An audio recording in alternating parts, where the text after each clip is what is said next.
¿Qué tal? Conversemos sobre un informe que acaba de presentar la Defensoría del Pueblo, el 286-2026. ¿De qué trata? Nada más y nada menos que de un estudio exhaustivo sobre bases teóricas y data de la realidad sobre delito de lavado de activos, la efectividad de este mecanismo de investigación en la policía, el Ministerio Público, el Poder Judicial. Y las conclusiones son tremendas. Únicamente el 3,53% del universo de los casos que se han analizado bajo esta modalidad delictiva tan delicada, tan importante, han sido objeto de una sentencia condenatoria. ¿Qué más detalla en el informe la Defensoría del Pueblo? Que hay casos que duran de 24 a 10 años, luego de los cuales han terminado con sentencias absolutorias. ¿Qué más nos pone en evidencia? Que ha hecho el monitoreo de una decena de casos de personas jurídicas que fueron objeto de congelamiento de fondos y que luego fueron absueltas, pero durante todos esos años ya habían perdido la capacidad de seguir operando.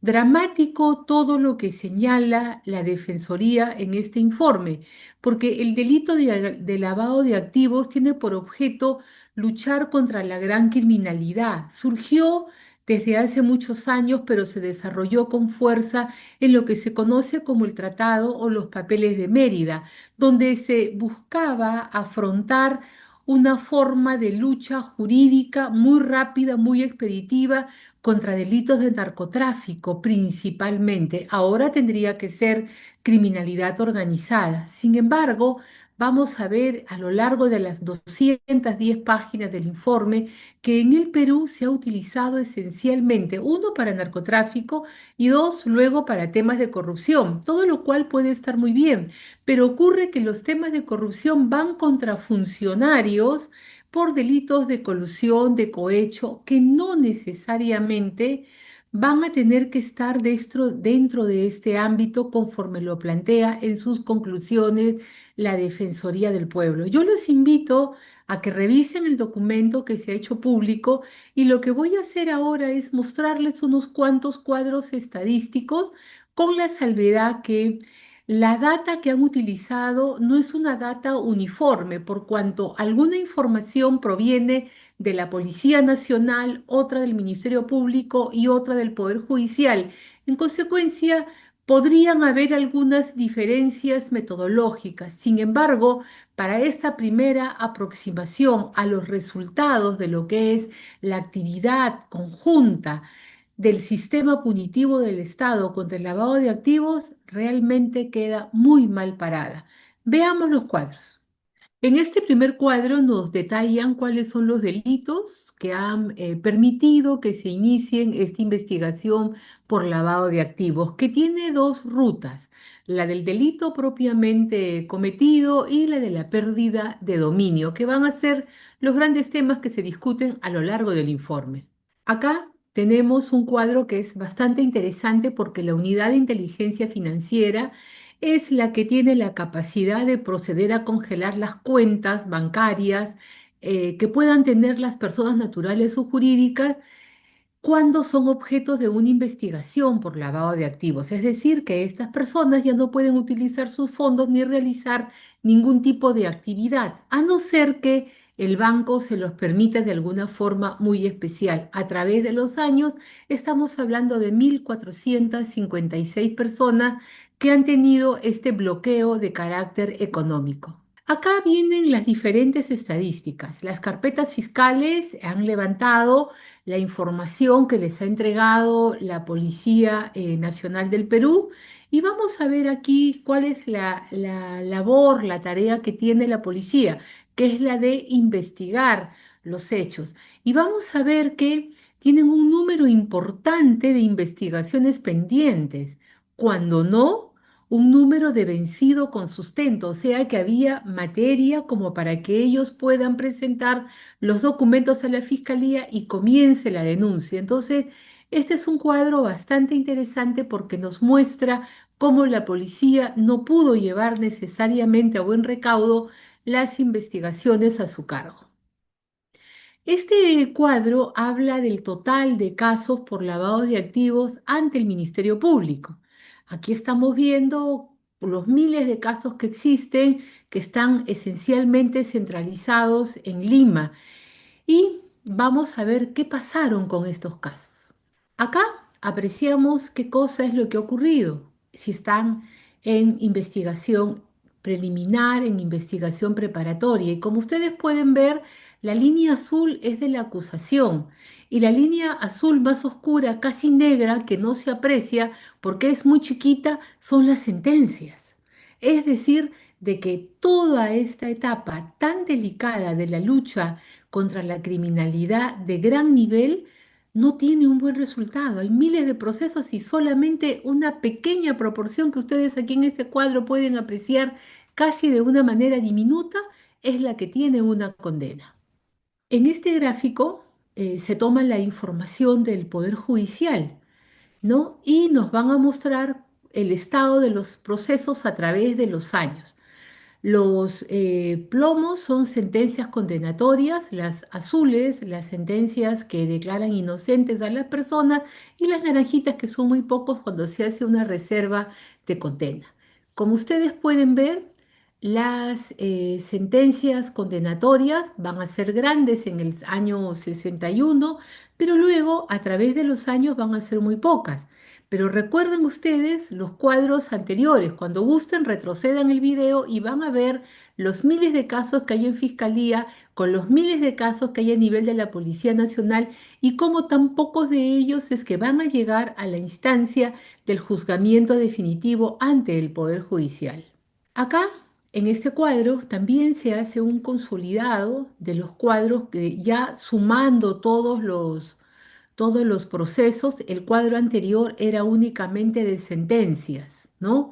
Acá es todo lo que existe reportado por esta gerencia a la que la Defensoría consulta de los casos. Por ejemplo, 2045 casos en el año 26 resueltos 332. Y así ustedes pueden ir viendo la sucesión que se da desde el año 2019. Muy pocos los casos resueltos, que son los que están con el color plomo.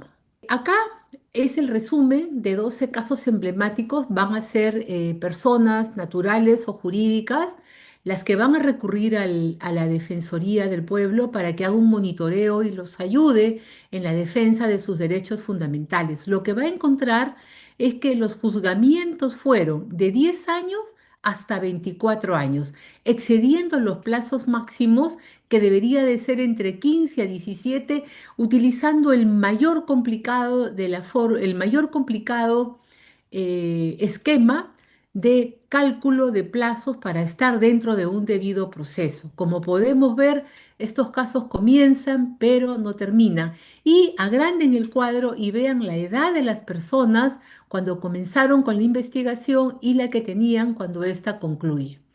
Este cuadro es uno en el que la Defensoría del Pueblo muestra cuáles son las personas jurídicas que también recurrieron ante ella a señalar que habían sido declaradas como muertos en vida, o sea, con el congelamiento de bienes y que luego de largos años de pleito judicial, pues fueron absueltas estas personas jurídicas, estas empresas, pero ya habían sido dados de bajas, es decir, habían dejado de funcionar precisamente por diferentes razones, entre ellas la investigación de carácter penal. Este cuadro es bastante interesante, resume tres que realizan a lo largo del informe, donde señalan dónde está el embudo, o sea, dónde es de que ocurre la acumulación principalmente de las investigaciones o de los juzgamientos por el delito de lavado de activos. Va a establecer que el primer embudo es a nivel de la policía en estos años del 19 al 25 que analizan, son 2.600 casos. A nivel del Ministerio Público, 5.821 en ese periodo. Las sentencias van a ser 493, pero condenatorias 315, con 385 personas sentenciadas. No nos dice cuál es el universo de personas que fueron investigadas, solamente hace este esquema de modelo embudo para graficar la gravedad de la situación. Muy bien, entonces las conclusiones son dramáticas, nos señala de que hay una gran disputa sobre lo que es la tipificación del delito de lavado de activos que no ha resuelto la Corte Suprema, que se mantiene lo que es la presunción de la existencia del delito de activos, ¿no? Luego va a señalar la falta de personal, tanto a nivel de la policía como del Ministerio Público, para poder hacerse cargo de estas delicadas investigaciones y da diferentes recomendaciones para que se realice esta investigación, se mejore el tipo penal y no tengamos a las personas abiertas a un proceso indefinido que les genera la muerte cívica, la muerte de carácter económico cuando eres una persona jurídica. Y a mí me pareció de lo más interesante una de las conclusiones que presenta, que en el año 2019 hubieron 5.518 investigaciones y sentencia condenatoria solamente el 1,0%. En el año 22 se comenzaron 738 y se sentenció solamente en 34 casos.